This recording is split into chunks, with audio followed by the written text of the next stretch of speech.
Thank you. Welcome to Redondo Beach Candidates Forum for District 2.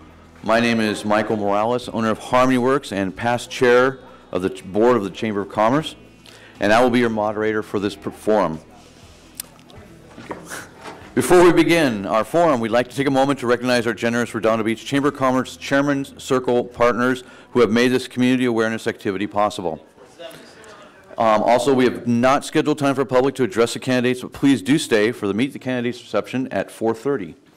Today's format: each candidate will begin with a 2-minute opening statement and will be asked a series of pre-selected questions and end with a 1-minute closing statement. All candidates will be asked to set a I did that already. For each candidate, be given 1 minute to respond to each question. And of course, they've been queued on all the guidelines for this forum, and I don't need to read those. So we'll move on to the questions. And we've already done drawing of numbers, and we'll start with Michael Jackson for his 2-minute opening remark. Thanks, Mike, and good afternoon, everybody. My name is Michael Jackson. I'd like to thank the Chamber of Commerce for sponsoring today's forum.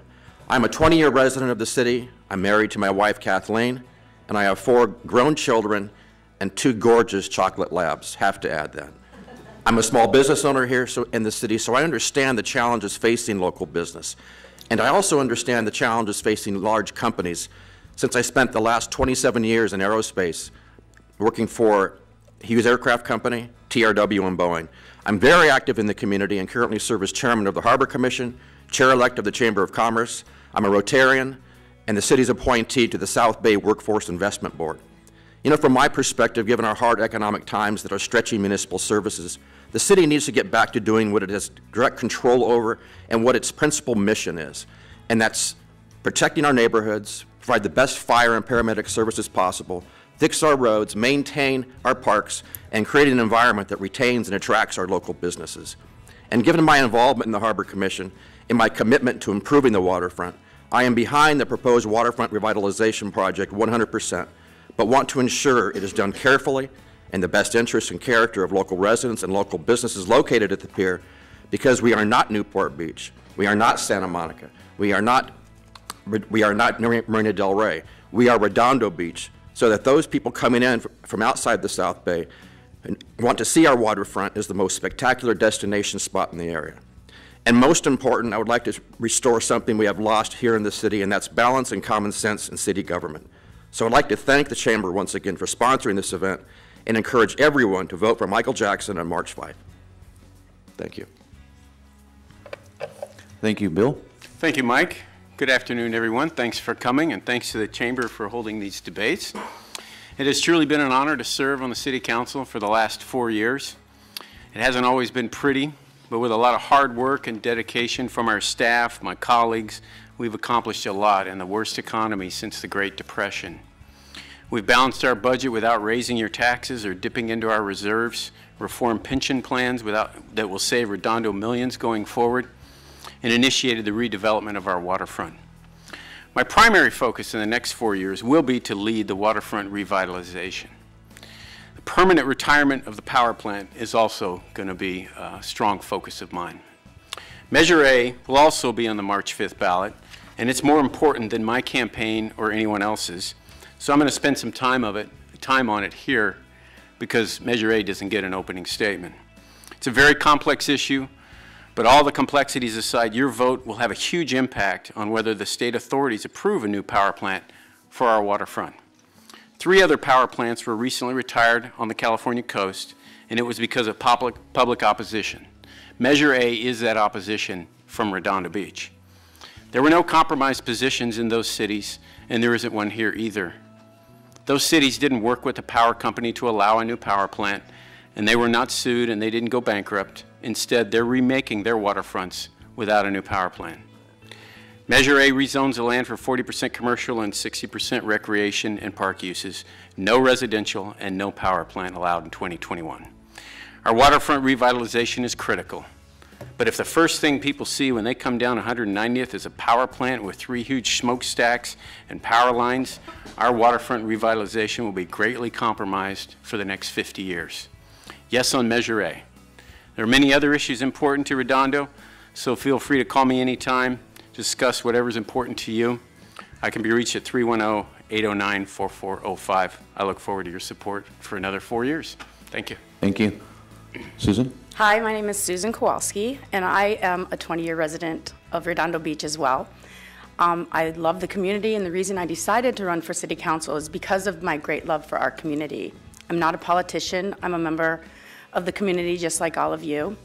I'm a business owner and love the idea of small businesses. I love the idea of the charm of Redondo Beach and keeping the charm of the Redondo Beach as far as the waterfront. As far as my background, I do a lot of philanthropic work around, so I haven't been in the political arena, so a lot of you haven't seen me there, but I'm on the community board of Pediatric Therapy Networks in Torrance, which is a fabulous, you can check my website, by the way, and see all of these organizations that I've worked with. I'm a CASA worker, court-appointed special advocate. I advocate for students in the Starview facility for educational advocacy for foster kids that don't have anybody else to speak for them. I've been a long-term member of Sandpipers, which is a philanthropic organization here in the South Bay, and in November I was elected Sandpiper of the Year for 2013-2014, which is a great honor. So I guess I just want to give you this information to let you know I'm committed to this community. I feel like I'm a voice for you. We've got a lot of things going on, and I'd be glad, I'm sure you'll hear us discuss it today in the next half an hour. So I really hope you will consider voting for me, Susan Kowalski, Redondo Beach. District 2. Thank you, Susan. Okay, first question, and according to the format, we are rotating, so the first question will go to Bill. Bill, the citizens and business owners in Redondo Beach appreciate the commitment you are making by running for public office. Please tell us why you are running and making this enormous decision. Well, I started on this path in local politics back in 2001 when I bought a house and started paying attention to local politics. And I realized the impact, really, that a local resident could have. And as I got involved with the heart of the city, helped stop that, took 2 referendums, moved on to the advisory vote, which I successfully campaigned for, right on to Measure DD, which now requires a public vote of large upzonings in the community. I just flowed right into running for the city council. And I want to work with the community. I want to work with the businesses. I see the incredible opportunity we have here in Redondo Beach going forward. It's always been before us. I feel like it's been before us for the last 10 years, and I really want to move forward in making that happen by working with the businesses and the community and the regional powers that be that can help us dramatically. Susan? I decided to run for city council. I've been talking about it for a long time because I am so involved with the community on a philanthropic level. I thought it would be a good idea to get more involved, to be a representative of my community, which I really think, like I said, I'm not a politician. I think this is an honor to be able to serve your community and represent the people in District 2, to be the voice of the people in District 2. And it's been a pleasure meeting the people, walking the walk, and so that's what I'm looking for. And I feel like I could do a great job for you. All right, thank you. Michael? Fundamentally, I want to restore balance and common sense into city government. I go to city council meetings, I watch city council meetings, the bickering, the name calling, the nastiness of the past few years needs to end. I'm a consensus builder, I believe in moderation, I'm a centrist to begin with. What I try to do is start from the middle. I think if you start from the middle, you'll both work toward common ends. I don't see that happening because politics is not an all or nothing game. No one has the absolute authority or the right to have 100% of their way all the time. That's the reason why Washington, D.C. is the way it is. That's why Sacramento is the way it is. It's polarized. Whether you like each other or not, whether you agree with each other or not, you must work together. That's what people elect you for, and that's why I'm running for city council, because I'm able to do that. My 20-year history in the aerospace industry, working at governments at all levels, gives me the skill set to do that, and so I think I'm fit for that kind of activity. All right, thank you. All right, question number 2, we'll start with Susan. The city has established a process for identifying a developer for the waterfront from the pier to Portofino Way. They entered into an exclusive negotiating agreement with the developer, Centrical, on January 8th. They hope to sign a MOU in the month of March, which would move forward ultimately to a development agreement and environmental review requirement. What do you hope or expect to come out of this effort? I've been to some of the meetings with CentraCal, and I'm delighted with the people, the executives at CentraCal. They're part of our community.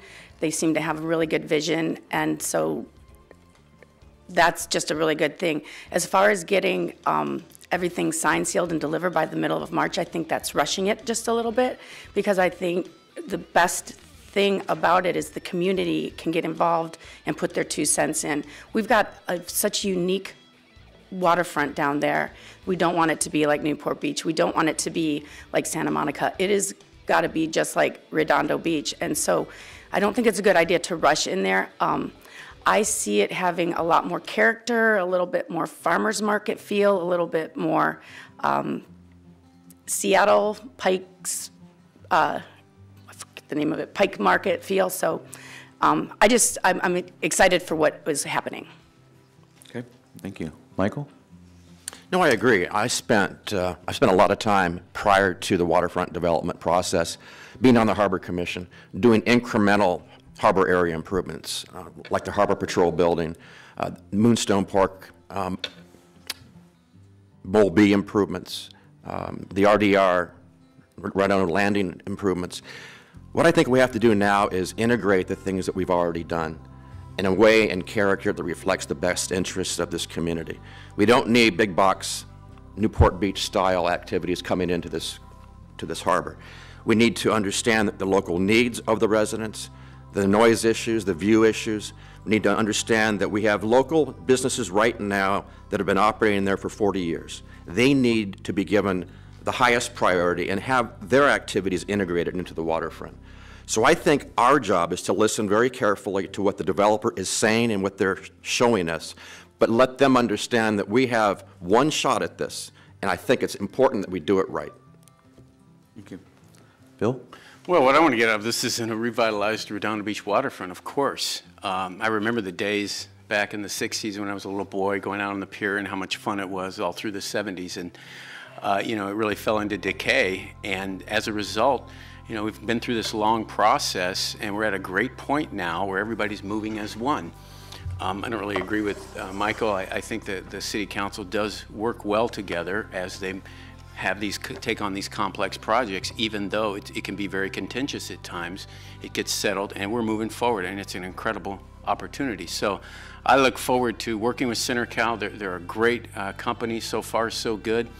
I think it's important, and they are looking carefully at the impacts that will be imparted on the community, and they're down there now meeting with the residents and looking at their views and the traffic and so on. So I'm very hopeful as things move forward that CentraCal and the community are going to do something really great.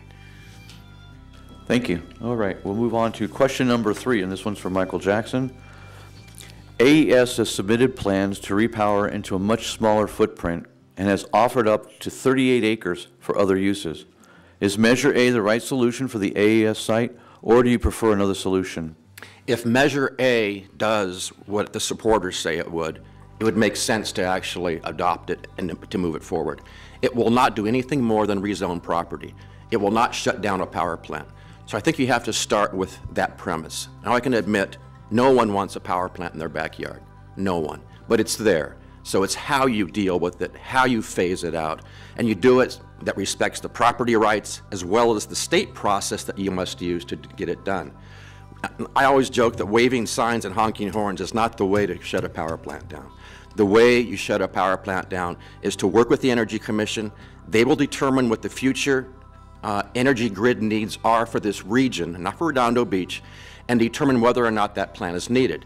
If it is needed, then we need to modernize it. If it's not needed, then we need to tear it down and find the best mixed-use commercial applications so that it actually benefits the entire harbor area. All right, thank you. Bill? Well, actually, the Energy Commission will not determine need unless we rezone the property. So that's the importance of Measure A zoning, is that it rezones it. Otherwise, the Energy Commission is just going to approve it. And it's not entirely up to the Energy Commission, it's also up to the PUC. So look, 3 other power plants have retired along the California coast, and those communities are remaking their waterfront without a power plant. They did not strike a compromise with the power plant. There is no compromise here with AES. They want a power plant. I tried to work with them a couple years ago. In fact, I've been doing this a long time, and they said, we don't like your zoning because it doesn't have a power plant. So to sit down and compromise with them and allow a power plant is really just capitulation. So what we have to do is make a strong statement by voting to rezone the site and phase it out. Our city staff recommended this in 2004. It's the right thing to do. Been encouraged by many communities who are fighting the same battle. Power is not needed. Air pollution will go up dramatically. They plan on using 17 million gallons of fresh water a year. So it's time for the power plant to go. Yes on A. Thank you. Susan? I agree with Michael that nobody wants a power plant in their backyard, but I do believe Measure A is not the way. I believe that we can negotiate instead of legislate. I think that we need to listen to what the private landowner AES has to say. I would never want somebody coming to my property and telling me what to do with my property without a negotiation or a conversation. And I've given this a lot of thought. I think that we need to not vote yes for Measure A because there are a lot of other ways around it. And ultimately, we might end up without the power plant, but I think it needs to go through a bigger process than just legislating. All right. Thank you. All right. The next question is for Bill. Because of the constant demand for providing city services, there is regular pressure to increase city revenues. How would you propose to accomplish this? Well, city revenues, really the highest in total comes from businesses. And it's important that we work with businesses, encourage businesses, and do what we can to help them thrive.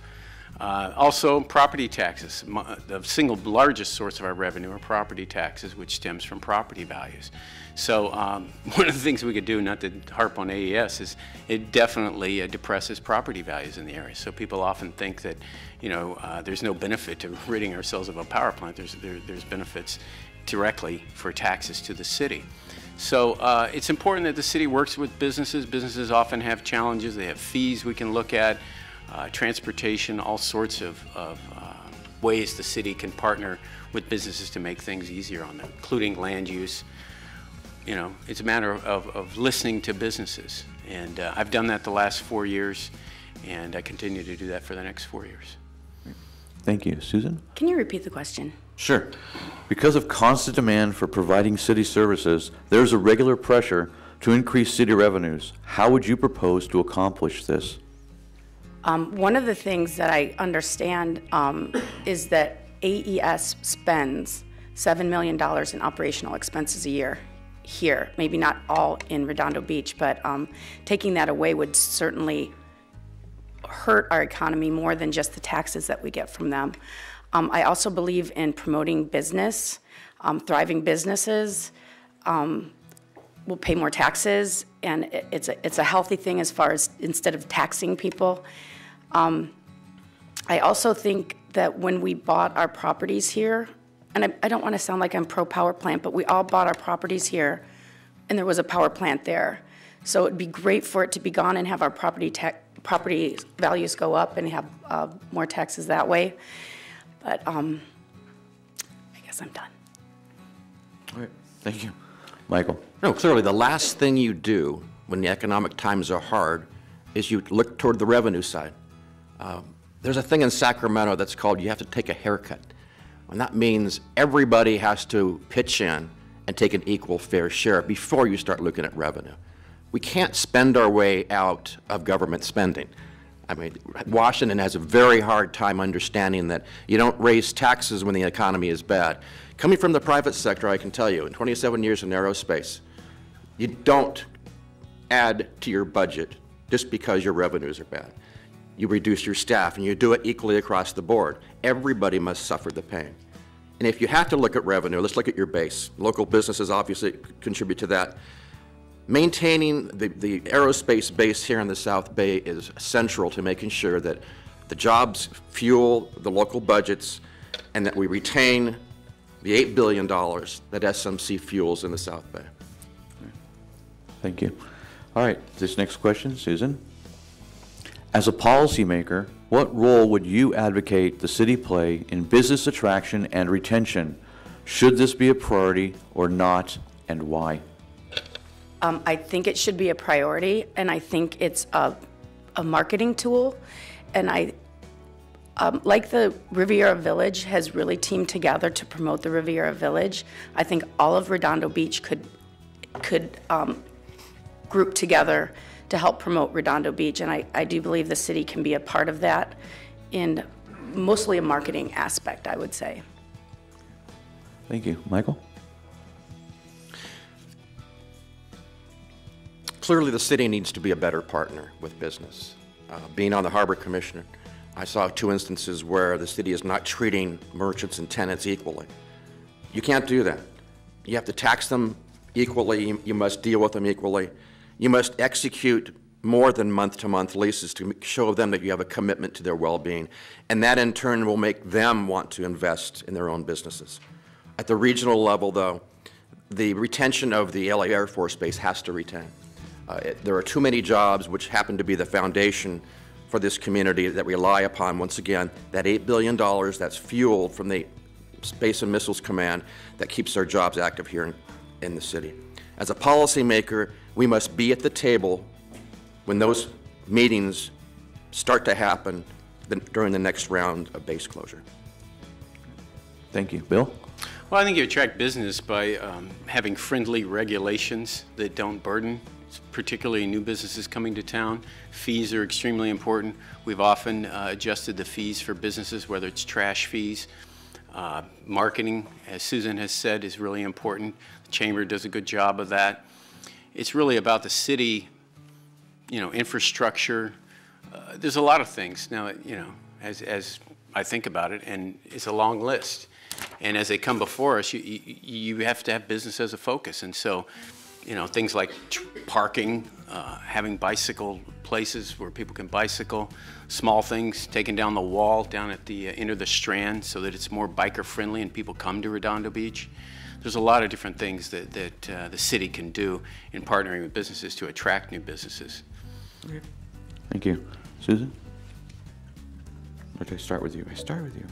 Okay, then the next question is, Ben. yeah, go again. You get a second chance. Mike, question number 6. What is the most important regional issue facing our community, and what action would you take to address it? Jobs in the economy, period. Unless people are working, unless they're safe, unless their homes are safe, you don't have a community. Coming from the private sector fuels the economy. Government doesn't. Government supports the economy.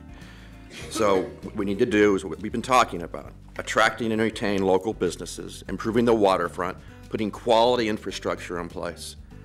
Once we do that, you can increase a police presence on the pier by installing foot patrols.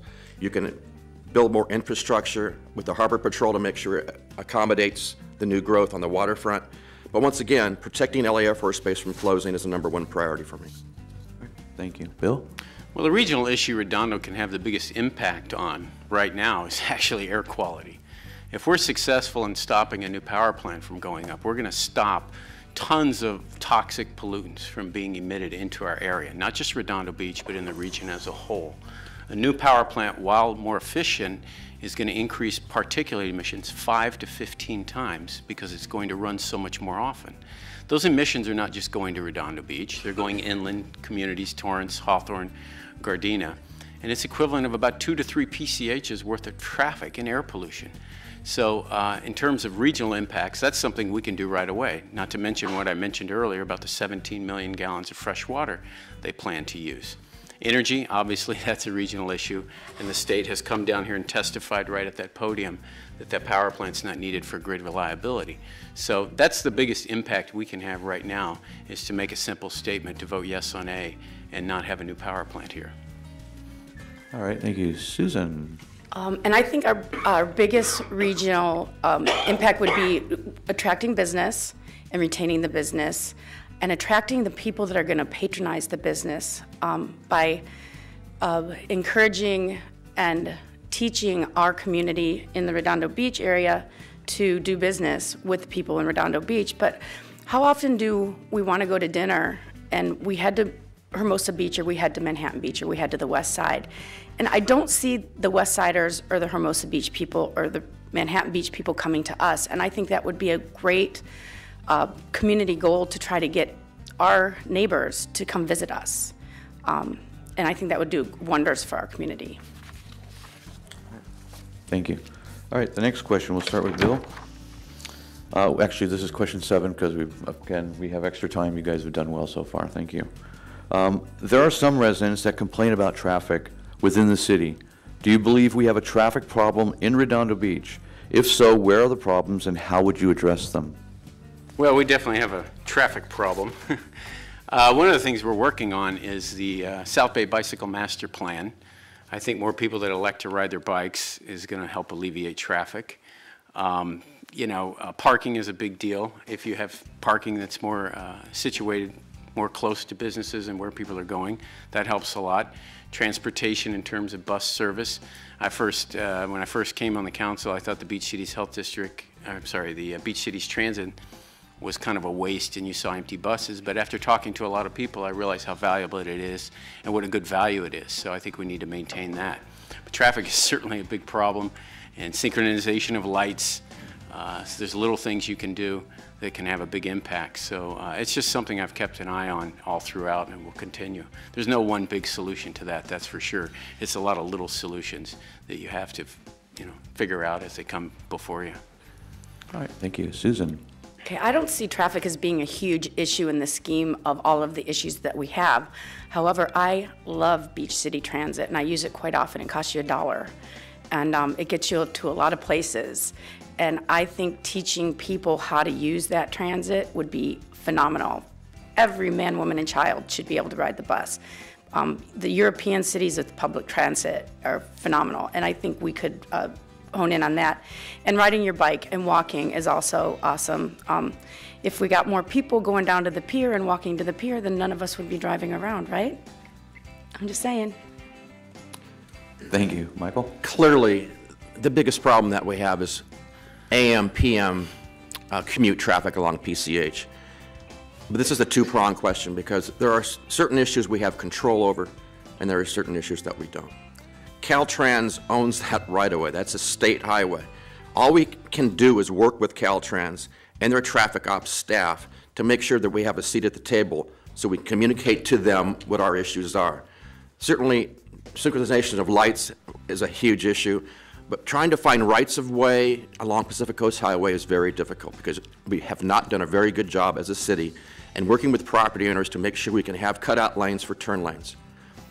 But you have to be at the table with Caltrans. There's nothing we can do about it. Secondly, locally, there's an east-west problem along Diamond during 7:45 and 8 o'clock. Once parents actually leave their kids off and pick them up after schools, they're cutting through the neighborhood. And I've had complaints, and I've walked through that neighborhood to actually try to understand, let's get them with a seat at the table, let's sit down with the school district, let's sit down with the police department and the city hall so we can try to find common solutions to that problem. Thank you. All right, one last question.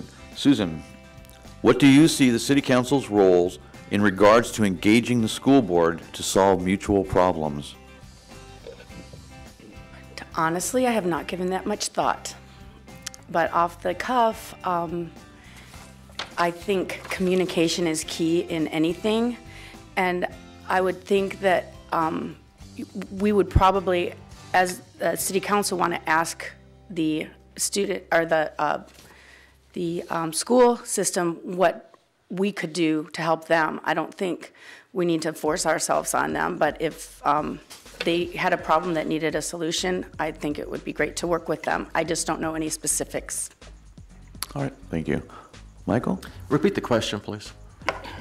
What do you see the City Council's role in regards to engaging the school board to solve mutual problems?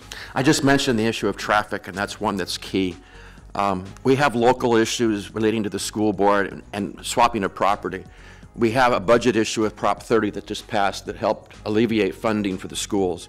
We have a passage of Measure Q that helps now provide technology improvements in the classroom. And we have the approval of Measure C in 2008 that provides $145 million for school improvements. Clearly, now that we have funding under our belts, there are policy issues that we have to have that should bring us to the table together, restore relationships between the school board and the city council, and that's something that I'm very good at doing. Thank you. Bill? Well, we've actually gone a long way in improving the relations with the school board in the last couple of years. When I first got on the council, it was pretty contentious, but we're now having joint meetings with the school board. We have one coming up in February. We've been working closely with the individual board members. There's really been quite a sea change in the last couple of years, and it's very encouraging to see, and it's very productive for both sides. So, yeah, whether it's parking around the high school is one area we haven't had a lot of success. So recently they've turned to permit parking. So there's challenges, no question about it, but the dialogue has really opened up. And it's great to see a council and a school board meeting regularly now, and even, you know, together out of a regularly scheduled meeting, as well as a very noticed and proper one. So I'm looking forward to working with the school board, and they got 3 new school board members coming up with this election, and I'll be reaching out to them as well.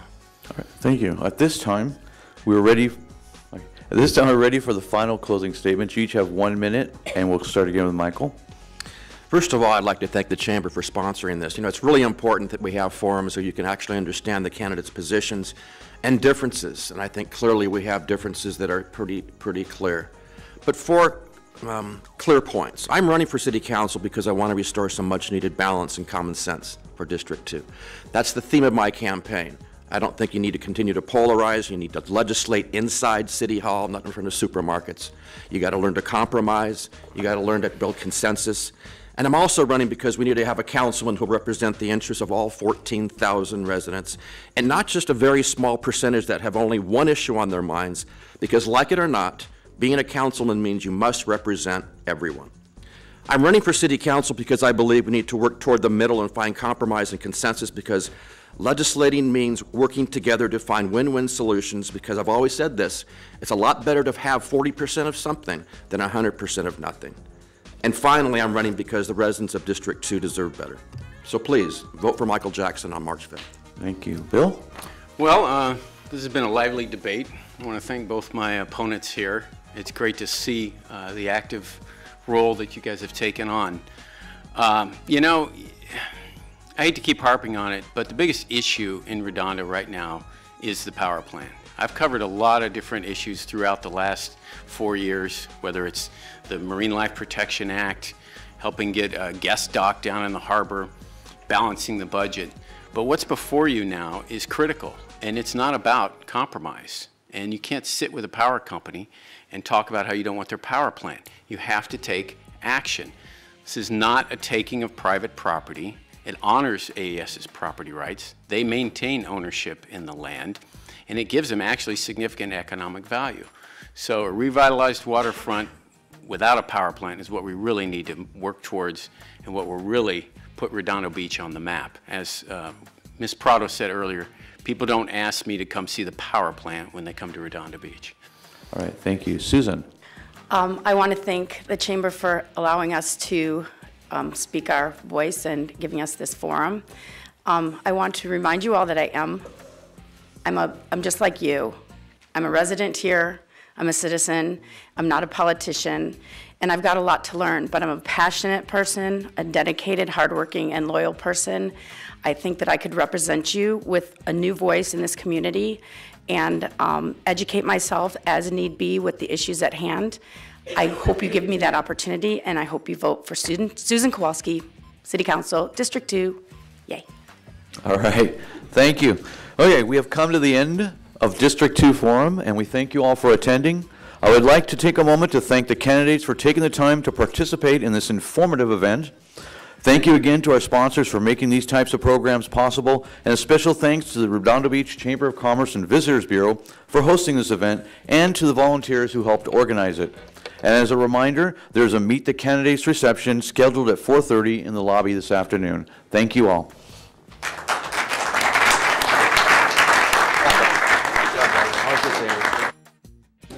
Moderator. All right.